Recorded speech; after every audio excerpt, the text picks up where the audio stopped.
Hi, everyone. What's it on? Hello. Okay. Oh, the printer was really bad this morning. Hi, everyone. We're going to get started. So I'm really pleased to introduce Dr. Kelly Nunez Ocasio as our seminar speaker today. Dr. Nunez Ocasio is an assistant professor in the Department of Atmospheric Sciences at Texas A&M. She leads the Tropical Systems Group. They study the physical processes underlying the evolution of mesoscale convective systems, easterly waves, and the genesis of tropical cyclones. And her group also investigates African weather and climate, specifically the processes that lead to extreme rainfall. And they use state-of-the-art regional and global climate models to understand how these processes change in an evolving climate. Dr. Nunez Ocasio, received her bachelor's from the University of Puerto Rico, and there she held many research internships throughout, including at NOAA. I also want to note that we have a TV star in our presence. While she was doing her bachelor, she pursued an internship at WIPR, the public broadcasting station there. And there she developed news articles, science capsules, and weather products, and even delivered the weather forecast for one of their evening segments. And you can find that video on LinkedIn. I found it this morning while I was writing this up. She then went to pursue her PhD at Penn State University. During her PhD, she received the American Meteorology Society Student Award and the prestigious ASP Graduate Student Visitor Fellowship at NCAR as well.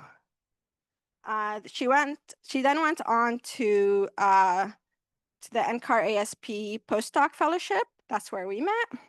And there she continued her amazing work on tropical systems before heading to Penn State. In addition to her tropical systems portfolio, I also want to note that she is an affiliate faculty with the Texas A&M University Race and Ethnic Studies Institute.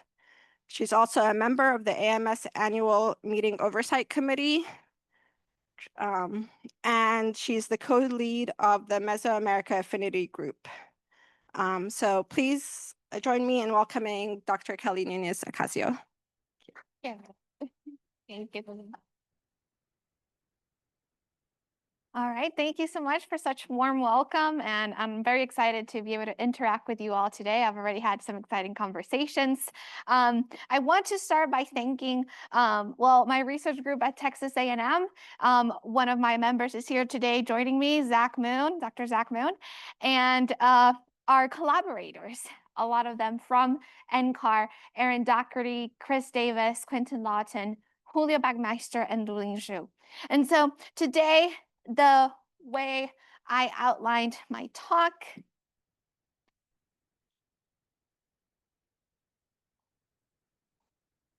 if we can advance.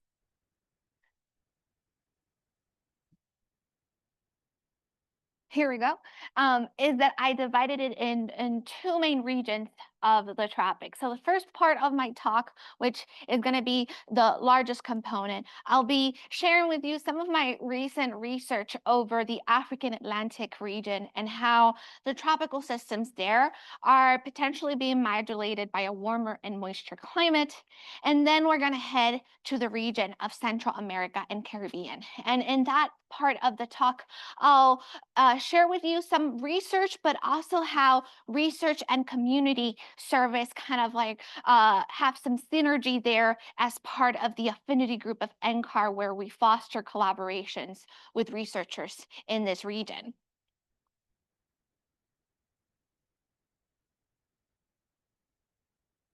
And to get started, I'll start by specifically focusing on the Atlantic region and the development of hurricanes, which oftentimes over this region are from African easterly waves. This is what we call the Atlantic tropical cyclone seeds. And in order for these seeds to form into a hurricane, we do need what we call a large-scale necessary conditions over this region, which include but are not limited to warm sea surface temperatures, a conditionally unstable atmosphere. There should be a lot of mid-level moisture, and of course that TCC that once again in the Atlantic most often comes from these easterly waves. Now, what I want to point out here is that these large-scale, what I call the climate large-scale ingredients for tropical cyclone formation are often there and a tropical cyclone doesn't form.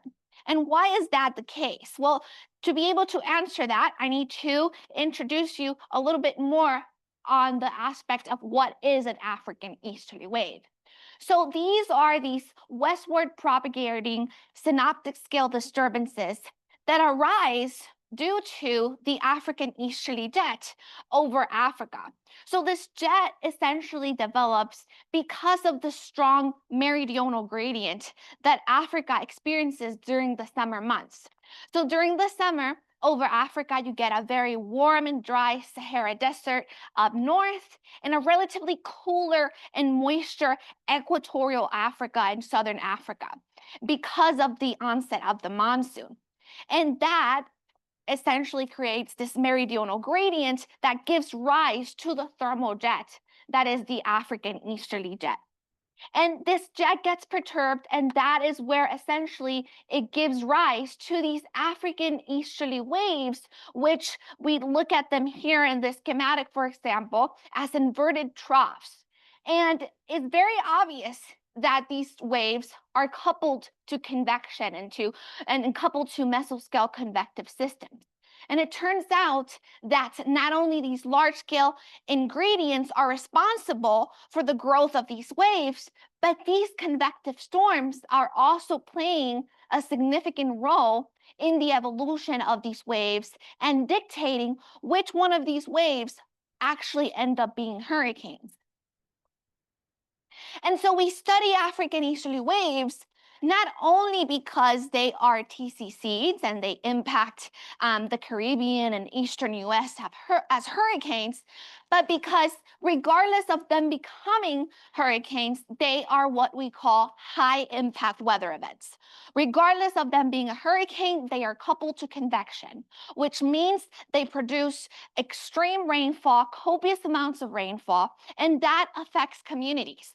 Communities, especially over the African continent, which are rain-fed communities. In other words, their crops are rain-fed and their livelihood depends on this rainfall. So studying easterly waves is important. And in fact, I'll share with you one of my experience back when I was studying in Puerto Rico. We used to have flash floods all the time that we had to cancel classes even just because of the passage of an easterly wave. Not even it being a tropical storm, it still produced hazard effects and conditions over the Caribbean and the islands. So it's very important to study them for multiple reasons. And so, as I hinted, we have the climate large-scale conditions on the left, which are there, and sometimes a hurricane doesn't form. And in fact, recent research has allowed us to understand that what happens over the continent is actually also another way that we can predict tropical cyclone activity in the Atlantic region, specifically the intensity of the monsoon and the intensity of this African easterly jet is what I like to think as additional climate key predictors or conditions that allows us to say which waves may be more likely to become hurricanes.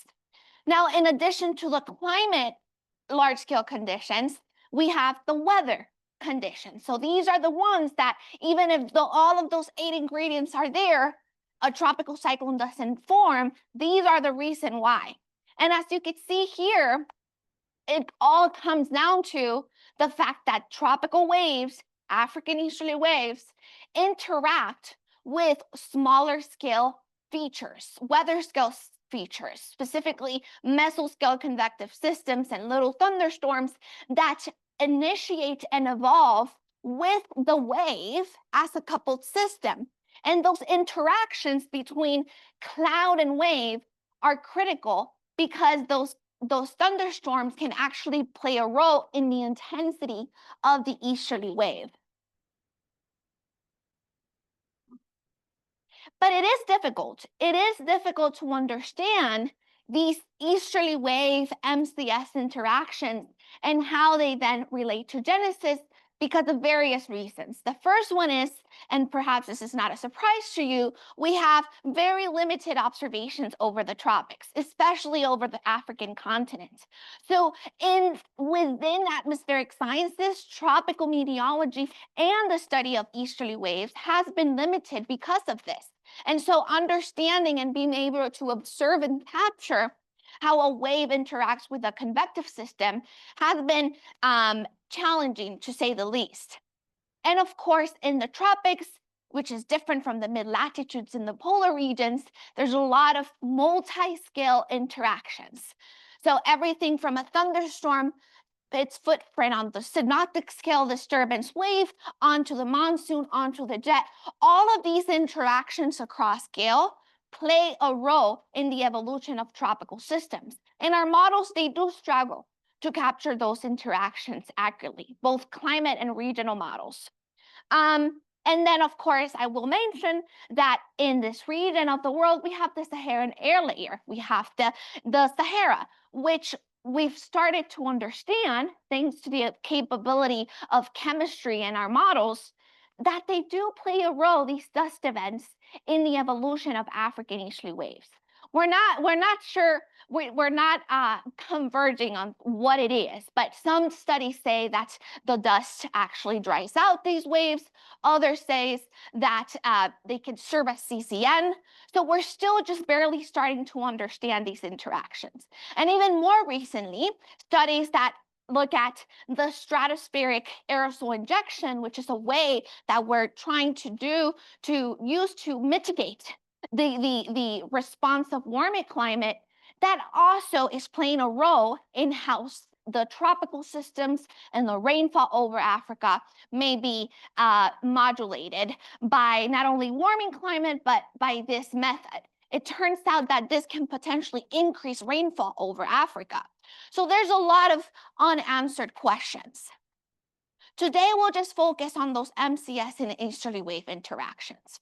And what my previous studies have shown is that the position in which the MCS is relative to the wave is critical. And it's actually another key factor in telling us whether or not a wave will become a hurricane. So what some of my previous work has shown is that for waves, if we build a composite of waves that do turn into hurricanes, developing waves on the left column, and those that don't, we start to see differences in the characteristics of these MCSs. And essentially, we find that for waves that do become hurricanes, the convection, the MCSs that are coupled to these waves, which here are identified with this inverted triangle, are more likely to be in phase with the center of the circulation, where you find the vorticity maxima of the wave, and moving at the same speed as the African easterly wave. Whereas waves that don't become hurricanes, we found that it was more likely for those thunderstorms, for those MCSs, to move south of the center of the circulation, and they were always more likely to be moving a little bit faster. So in other words, out of phase with the center of the circulation. So those that do become hurricanes, even over the continent, so that was key, right? We knew that these interactions were important over the ocean, but the study shows that even over the continent, those waves that are in phase with their convection can take that convective heating and produce anomalous potential vorticity that adds on to that vorticity of that African easterly wave. So it intensifies the wave. There's a positive feedback between convection and wave. And so that's important because it gives us another layer of key predictor to saying, okay, these waves that have more MCSs in their center are going to be more likely hurricanes if the conditions are there.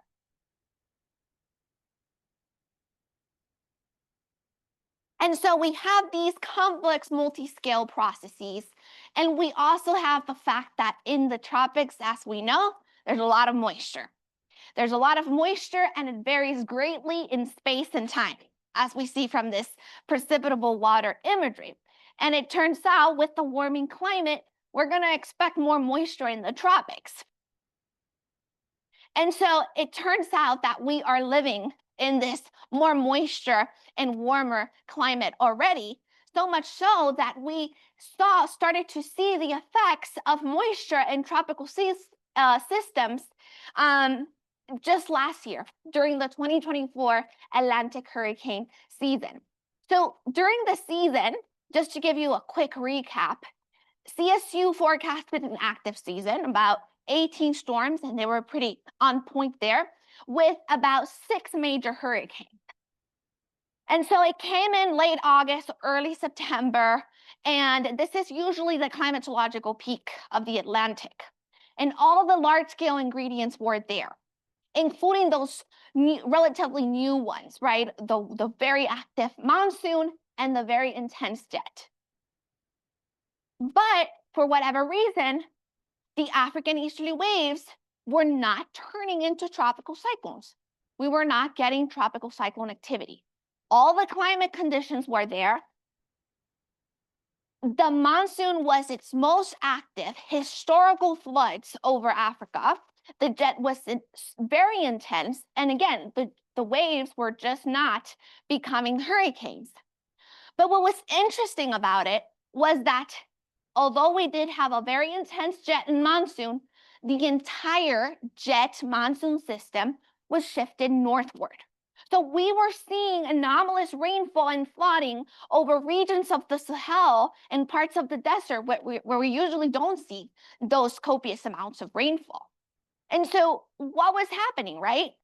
During this time, I was particularly busy because my research group had published a publication that could perhaps help explain what was happening during that season. Why were the conditions there and the African easterly waves were not giving, right? We're not turning into hurricanes. Well, my research group wanted to answer the question of how weather systems are modulated by moisture and a warmer climate, specifically focusing on these easterly waves, on these mesoscale convective systems, and how their intensity and frequency and structure may be modulated by these effects. And so in order to do that, we use the model for prediction across scales, also known as MPAS, which is a weather and climate model. It's relatively new. It's the successor of WRF, if you know WRF. And so during my time at NCAR before arriving to Texas A&M, I wanted to use MPAS in order to foresee conditions where I could actually study how moisture modulates these African easterly waves and genesis. So in order to do that, I can't use a global model. So I took one of MPAS global meshes and essentially cut it. So what I'm showing you here, as you can see, it's one of those refined meshes. So that means that this global mesh goes from 15 kilometers to continuously 3 kilometers at the center, where essentially here convection is resolved. And what I did is I cut that global mesh, so now I don't have to run the model globally.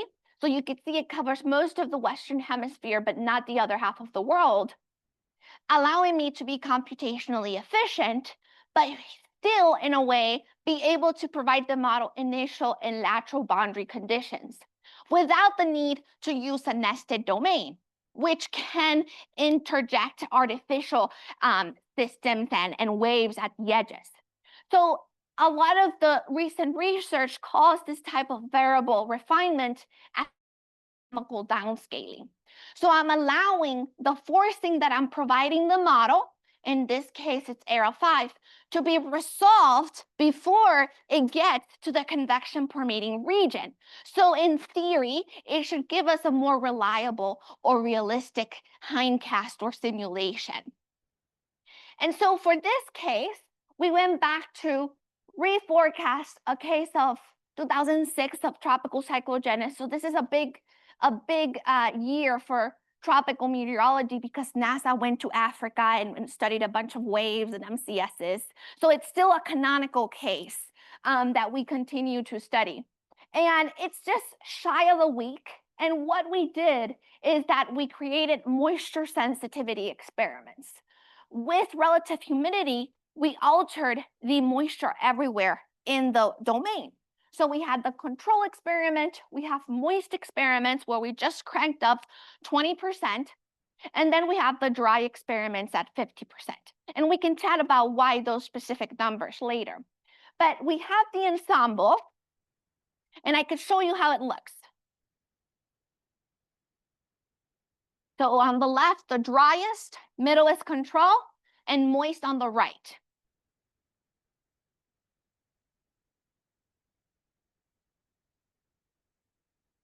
And so what you could see is what potentially, at least with dry, we expect convection to blow up later on is the driest. Control and moist definitely has more moisture, more convection overall than control. And these are short runs, so that's why it takes so fast, it goes so fast here. But all in all, between moist and control, we do tend to see a little bit more convection in that moist experiment while still being realistic to the control and reality.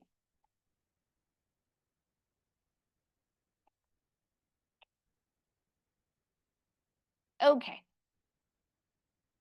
Let's see if I can move this forward.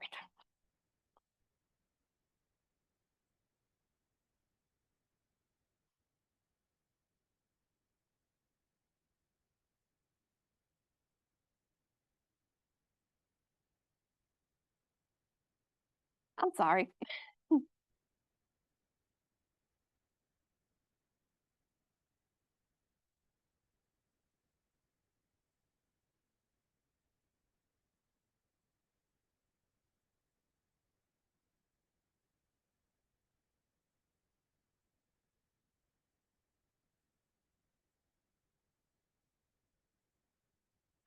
Just go in again.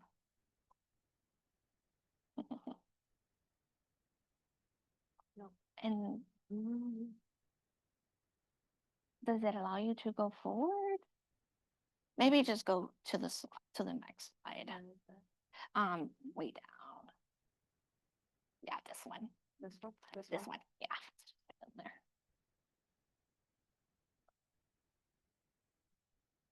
Show right here. No. Ay, ay, ay.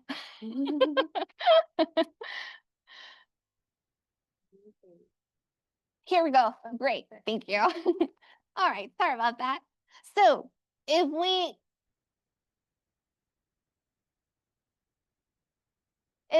plot the time series of the vorticity of that particular case during the time where the moist simulations are in blue, control are in green, and the dry simulations are in red, we find something very surprising and unexpected is that the moist simulations actually took longer to spin up an African easterly wave from a hurricane than the control experiment. So the moist ends up having a stronger hurricane, but it took longer to form. So that rings a little bit of bells, right, in terms of what we saw in the 2024 season. When we look at the jet, so this is a cross-section of the zonal wind, where this feature right here, that's our African easterly jet, okay? And the purple one below, that's the West African monsoon. We see when we compare control and monsoon that both the jet and the monsoon are more intense in the moist experiments than in control. But it turns out that the core of the African easterly jet and the monsoon are shifted northward. So they were more intense, but they're shifted northward. It turns out that this African easterly wave and those that were active during that time did not shift with the African easterly jet.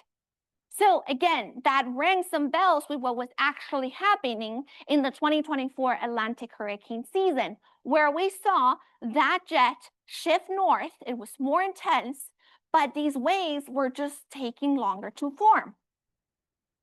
So that was the climate ingredient, right? Let's look at those MCS wave interactions. So what I'm showing you here are vertical cross sections at the center of the wave. So 0 is the trough axis of the African easterly wave. And the shade is the microphysics scheme diabatic heating. So the footprint of that deep convection. And what we're seeing here is that it is control, the simulations that are showing us,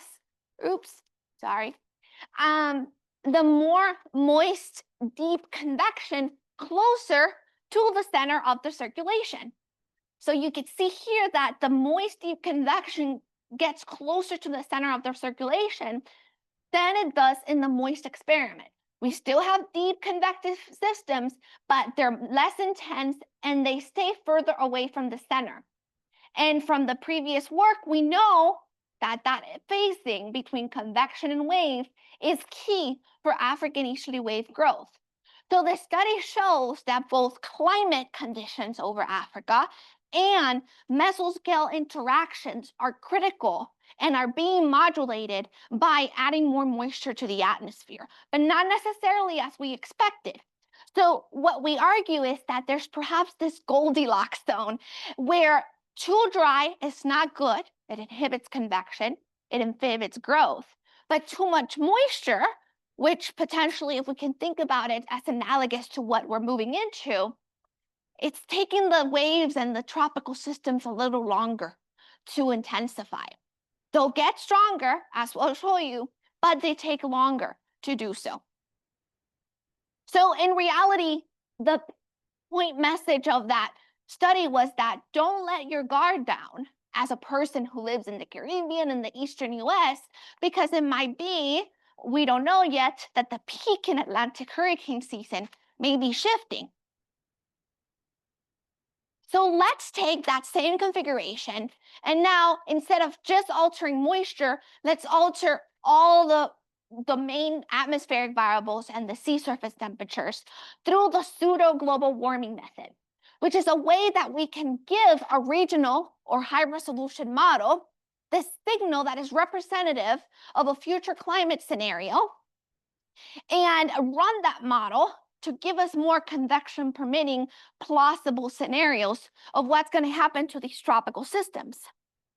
There's one study that started to do this back in 2019. They ran global MPAS. They only altered sea surface temperatures for initial conditions. So this is the first study, the big step that we take a regional convection permitting model to actually start to tell us something about how the tropics are going to change with the warming climate in a convective resolve model. So we take the same case and we provide this PGW forcing, and this is what we find. So on the left is the precipitation rates, okay, of the control experiment on the top. So these are the mean precipitation rates over the period of the simulation, the PGW, and the difference. The middle, the shade, excuse me, is the 950 water vapor mixing ratio with the vectors of the wind. And the right, the shade is the total winds, and then the vectors once again. So we're seeing that there's increase in precipitation that is expected when we run the model with this future warming climate scenario, especially over regions of the monsoon, but new because we are running a convection permitting model, we're able to start to pinpoint local rainfall maximum over the continent. And what the simulation is showing us that those are concentrated over regions of high terrain and the ITCC.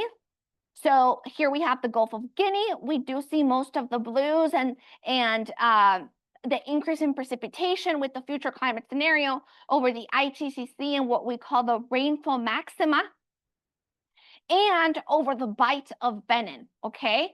And in the Bight of Benin, we see another rainfall maximum over the land, and that is where we get the Cameroon Mountains. So we're seeing significant increase in rainfall tagged or related to regions of high topography. Now that Bight of Benin, that's where you really see the core of the monsoon, as you can see here, those southwesterly flow that gets into the continent and brings all of that moisture from the southern Atlantic. That region is also experiencing an increase in moisture, but also an increase in those winds. Those southwesterly winds are going to get even stronger over this region. And again, this is that region of Africa where people really, really depend on rain-fed crops. So it's very important to communicate this to these local communities. And again, right, looking at what happened in 2024, it all seems to be related. Look at where the maximum rainfalls were located in the 2024 monsoon event. When we look at the jet, guess what? We also see that northward shift of the African easterly jet and the monsoon in the future climate experiment simulations. And we see that it's directly related to the surface potential temperature gradient becoming more intense with the future climate scenario. And so we did an energetics analysis in the MOIST publication. We did it here as well. In the interest of time, I'll just give you the highlights. So when we look at the eddy kinetic energy, that is the energy that these waves use, they extract from the jet to energize and grow.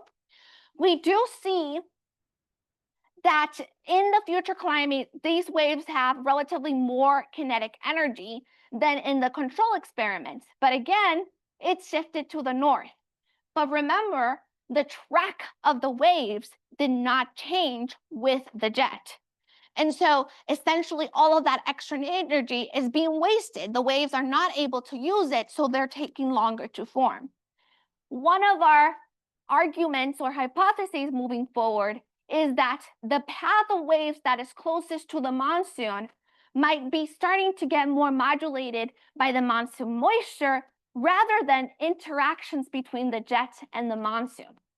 So that's just a hypothesis right now, but we are planning to further explore that.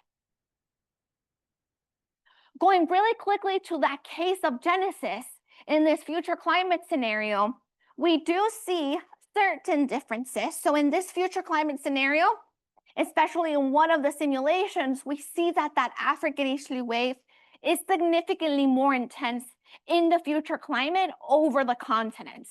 But similar to the MOIST simulation, the wave is considerably slower in the future climate scenario than in the current climate.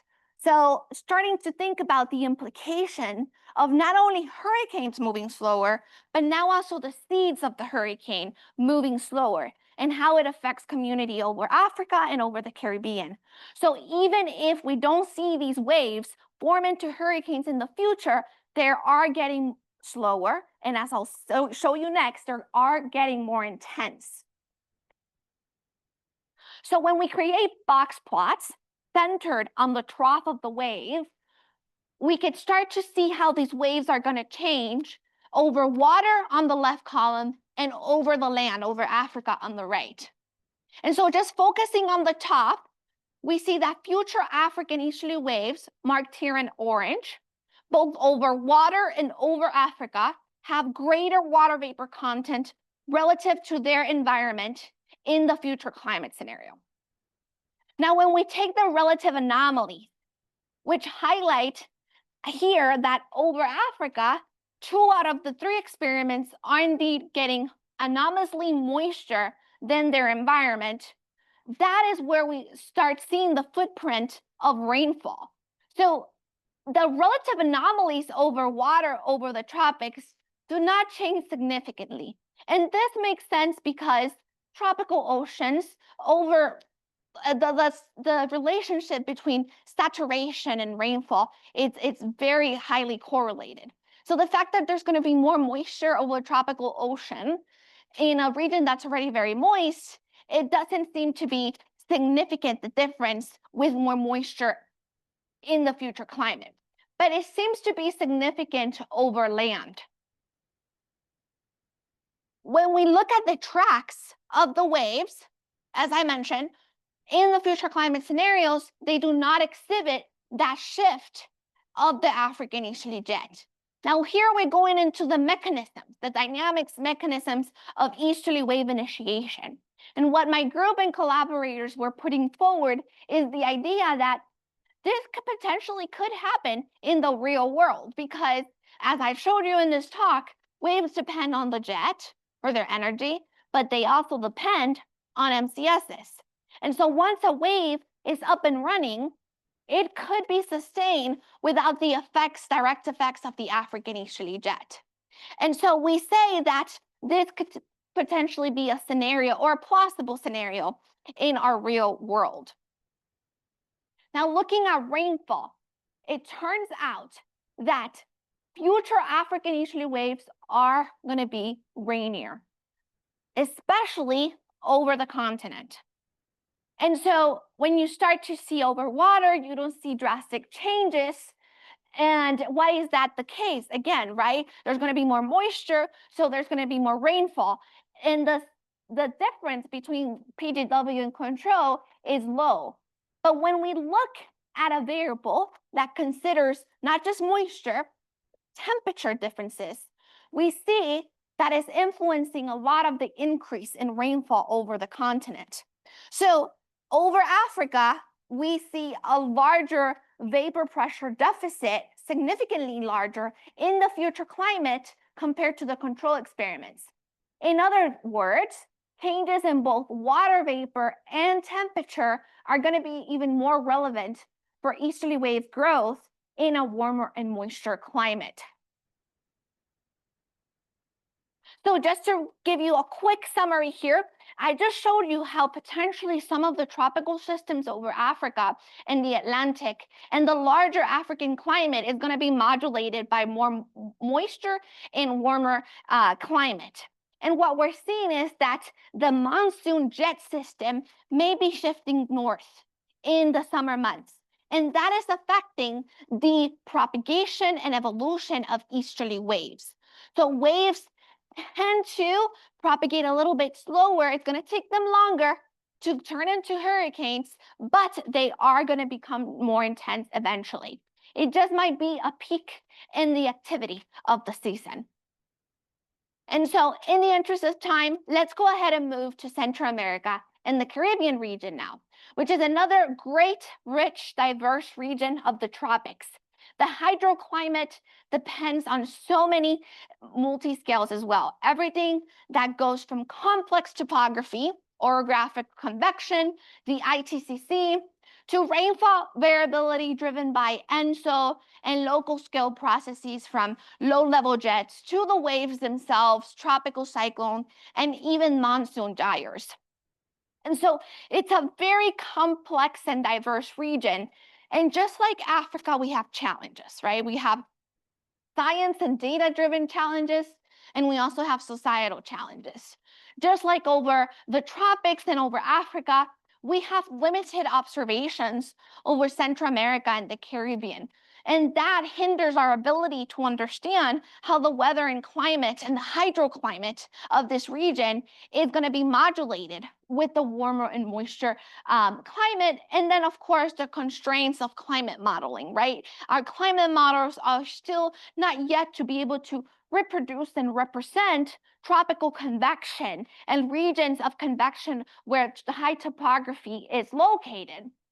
And so how can we assess those challenges? In terms of societal challenges, the WMO showed us that 2024 was the warmest year on record in Central America and Caribbean. And we know that in the last decade, they have experienced the most intense tropical cyclones, like Hurricane Maria 2017. A lot of extreme rains and droughts, And the fact of the matter is that this population is also suffering for political and migration issues and population issues. So how us as scientists can we actually be able to help mitigate and support this community? So at NCAR and the research community, we've developed what we call the Mesoamerica Caribbean Affinity Group, also known as MAG. I'd like to say the full name. And what we do here is that we foster collaborations with local researchers in Central America and Caribbean. And so the goal is to not only start creating these collaborations, have a platform where we could start directly interacting with the community, but co-design together high-resolution experiments that then they and us can use to further advance our understanding of the hydroclimate there. And so it really provides a platform for us to communicate. If you're interested in being part of MAG, email me because we essentially just meet once a month virtually, and we interact, meet with each other, share our Caribbean and Central American efforts. So if you do research over this region or you have data that you think it'll be useful for that community, let me know. And so what we did is that they asked me, Kelly, can you produce a configuration for us before you go to Texas? And I was like, sure. And that's what I did. I took that Africa mesh and I centered it over Central America and the Caribbean. So now with this MAG configuration, we were able to produce the first hindcast of Hurricane Maria with this model. So this one is about 2 weeks worth of high resolution convection permitting data set at hourly outputs. And we can chat more about all the other details. But I've made this data publicly available for everyone through the NCAR archive. So if you have an NCAR account, you can access the data, you can access the mesh. I also put it out there. And the details are there in terms of the simulation.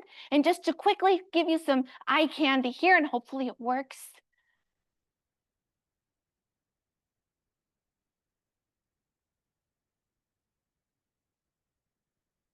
You can see how the configuration really captures the genesis of Maria as it approaches the Caribbean and all the other features that were active during that time. And we'll play it again. The track is a little bit more west than it was in reality. As we know, it crossed through Puerto Rico. But for the most part, when we validated and the forcing was era 5, it was very much comparable to the forcing data. And so it really just allows researchers here and there to have now a rich data set of many tropical systems to be able to start tackling the evolution and the modulation and just the understanding of tropical variability over this region much more closely.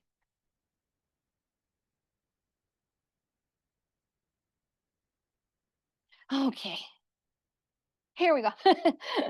Let's see.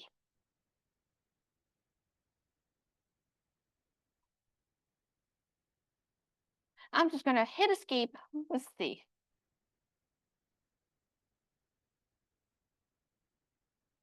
Here we go. Okay, so this is the way you can access the data. So this is a QR code, or you can go straight into the NCAR archive and find it there.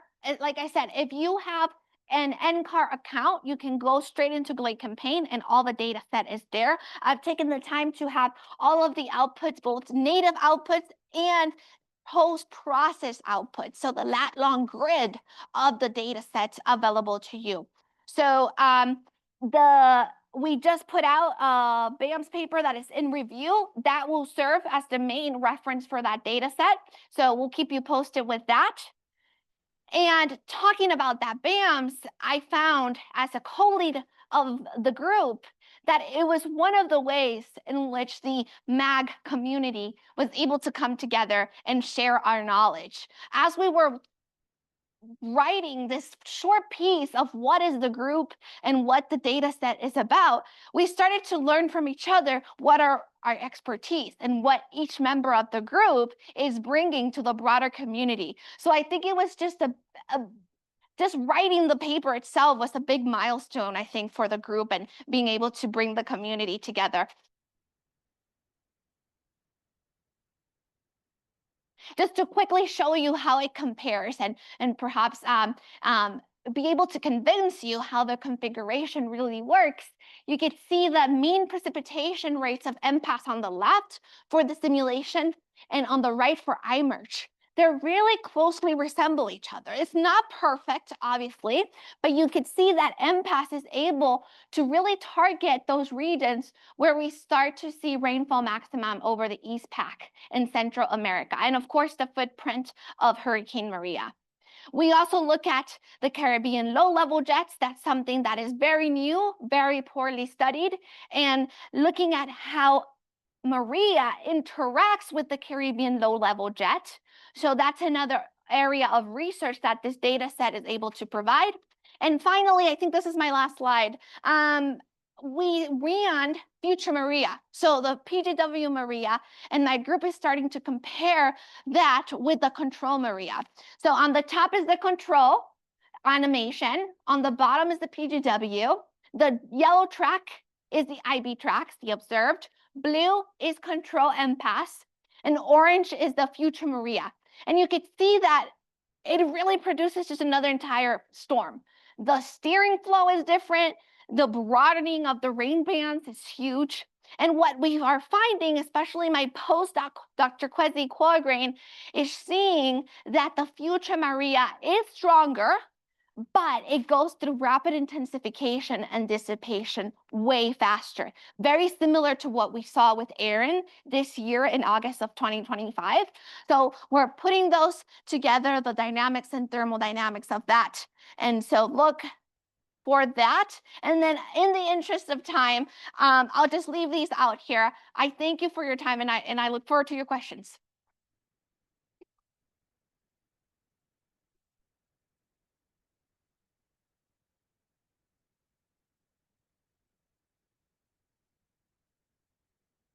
Thank you, Kelly. That was really great. We'll take some questions, maybe from students first. Okay, no student questions. Any questions from everyone else? Ruthie?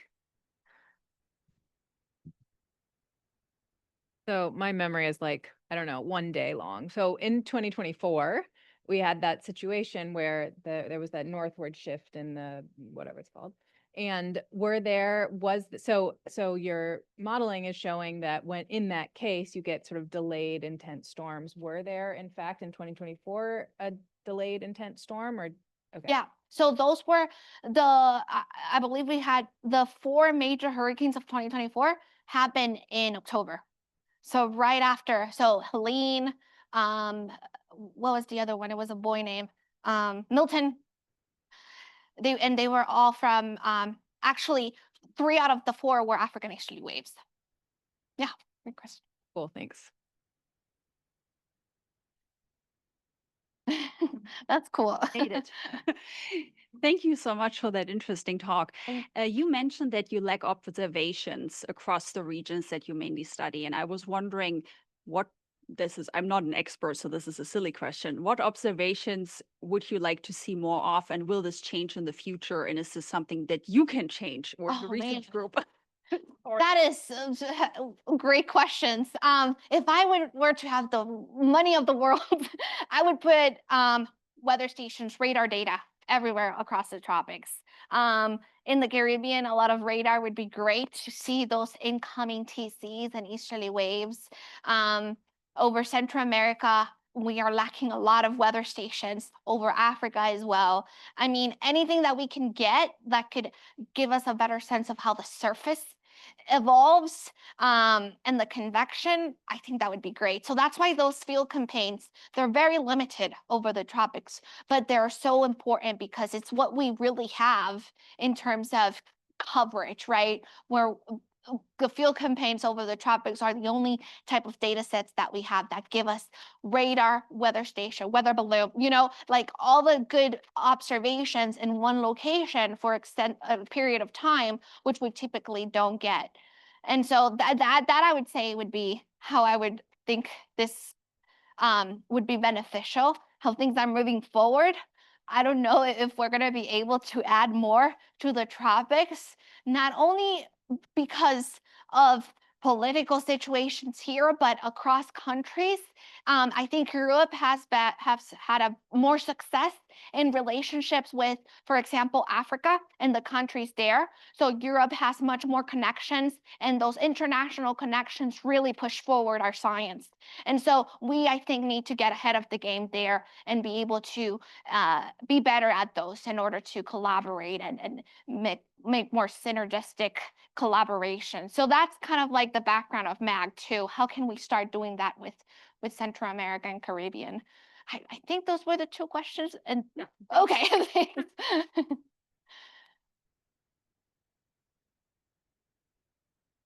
Thanks, Kelly. We have an online question from Geeta Prasad.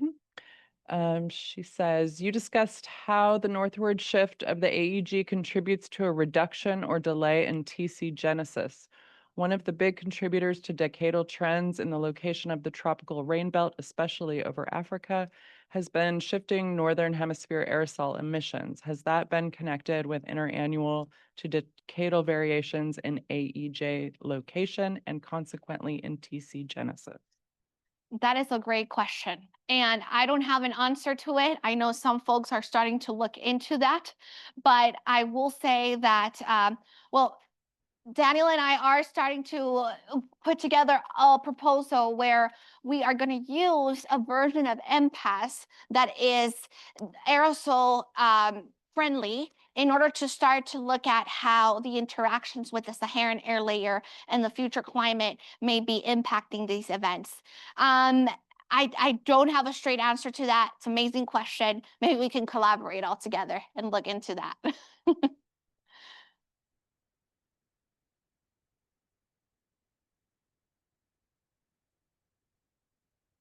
Yeah, thanks for a great talk. My question is about the Maria models that you ran. And I guess I'm curious, right? So the approach they've taken is to try to reproduce Maria with some set of future boundary conditions, I guess, and you see a very different storm.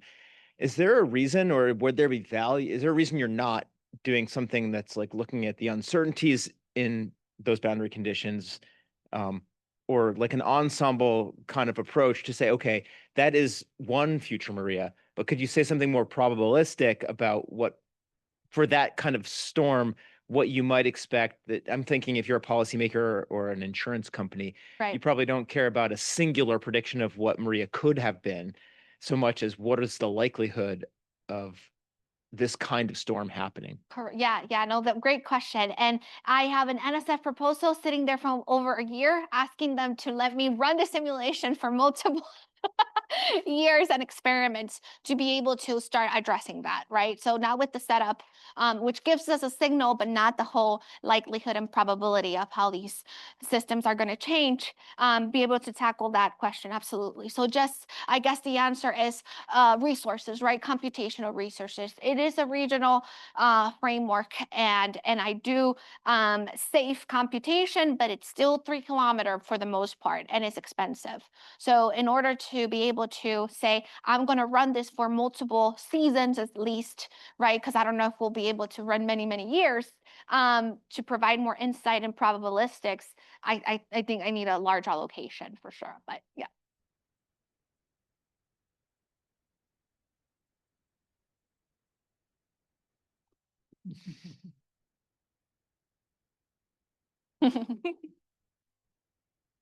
Yeah, thank you for a very interesting presentation. So I'm very curious, you show that in the moist experiment, the African history jet shipped northward. What's the physical mechanism behind it? Like, I'm wondering, has to do with land atmosphere interaction. I always saw like a position of the history jet is more controlled by like a large scale ocean surface temperature pattern. So. Right. So that's a great question. I haven't looked at the land interactions in detail, but the large scale signal is going to be the monsoon, essentially pushing that jet to the north. So that's what we believe. a big part of the northward shift of the jet is the actual monsoon pushing it to the north. And then you got that surface, that increase in meridional potential temperature gradient. So it's a combination of both, at least at the large scale. At the smaller land sea surface interactions, that's the question I haven't addressed. But yeah, thank you. Paleoclimate study that in a when how to say it, when the moisture when there's more moisture, it wet the land surface, and then so that pushes the thermal boundary more inland, so like the monsoon can progress more northward. So yeah. That could be a connection right there. Yes. Well, and then the paper that Danielle we were going to discuss today with the group is that it shows increases in monsoon activity, just like my research is showing. But I was just discussing this with Dr. Moon that the more moist conditions over the cell may reduce as well the activity of dust.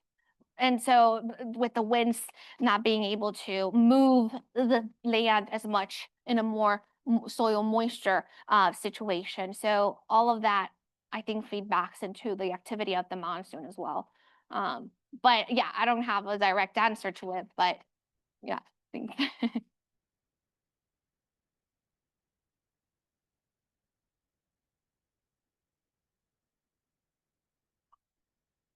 Yeah, thanks. Great talk. I'm very naive on this topic, but my understanding is back in the past, from a paleo perspective, the Sahara was a lot wetter in the past. So what are the implications of that for going back in time for the formation of hurricanes and moisture going to the North America?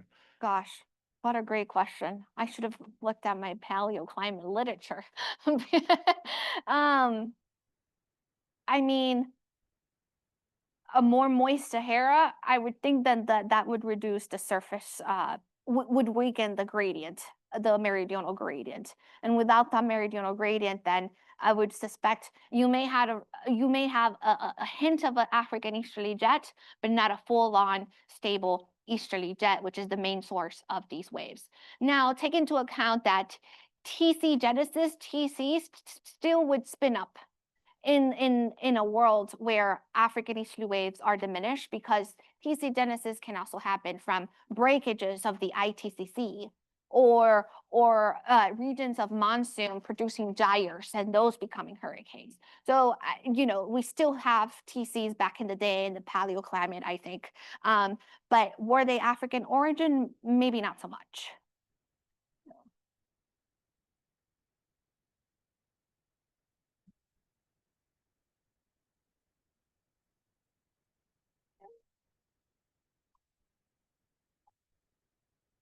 So if we have no more questions, we're ended on time. Wow, that's pretty amazing. Thank you everyone for coming. Thank you, Kelly, so much for your talk. It was really interesting. Yeah. And if any students and postdocs want to have lunch with Kelly, there's still some open spots. Just hang out here and we'll go with you. And guys will go with her, I mean. And then there's still Kelly still has a couple of open meeting spots if you guys want to sign up. You guys should all have the spreadsheet and you can, or you just let me know. Cool. Thank you.